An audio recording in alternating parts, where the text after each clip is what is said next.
আসসালামু আলাইকুম এভরিওয়ান, কেমন আছেন সবাই? আশা করছি সবাই ভালো। আলহামদুলিল্লাহ, আপনাদের সবার দোয়া এবং আল্লাহর রহমতে আমিও ভালো আছি। Welcome back to my Eid vacation daily blog number 2।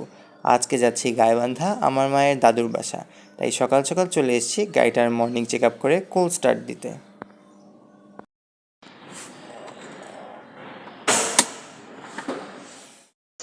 ভিডিওতে যে অংশটি দেখছেন এটি হচ্ছে ইঞ্জিন কুলেন্টের হোল্ডার।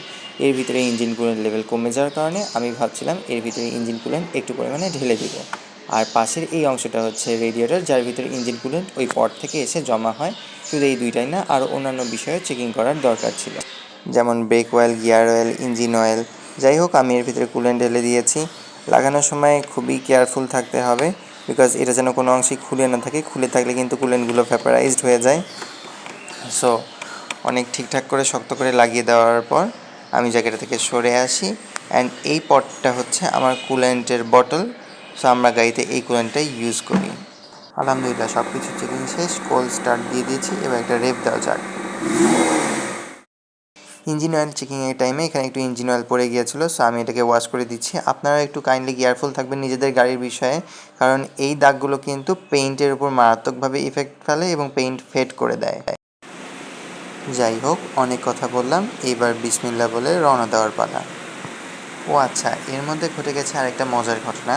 মজার আবার ব্যথারও বলা যায়, বিকজ আমাদের গাড়ির ট্রাঙ্কের ওপর যে ডাক্তারের স্পয়লার আছে, স্পয়লারের সাথে একটা স্ট্রিপ শো লাইট কানেক্ট করা। সো ওই লাইটটার গ্লুটা মিস করেছে। আই মিন, গ্লুটা খুলে গিয়ে লাইটটা পড়ে গেছিলো অলমোস্ট। বাট আমরা সেটাকে আবার পুনরায় রিপ্লেস করি অ্যান্ড স্কচ টেপ দিয়ে ভালোভাবে বাইন্ডিং করে অ্যাটাচ করে দিই। ভেবেছিলাম খুলে রাখবো, বাট খুলে রাখার কোনো ওয়ে নাই, কারণ এটা কেবল দিয়ে গাড়ির ইন্টারনাল পার্টের সাথে কানেক্ট করা। সো আমরা খুলতেও পারছিলাম না। ওই অবস্থাতেই স্কচ টেপ দিয়ে আমরা বাইন্ডিং করে দিয়েছি অ্যান্ড এভাবেই গাড়িটাকে আমরা রোডে তুলি। ইনশাল্লাহ ট্রিপ শেষ করে আমরা চেষ্টা করব ওই লাইটটাকে পুনরায় ভালোভাবে রিপ্লেস করে দেওয়ার। যাই হোক, ভিডিওটা এখানেই শেষ করছি। ইনশাল্লাহ আপনাদের সাথে দেখা হবে আবার আগামীতে নতুন কোনো ভিডিও নিয়ে।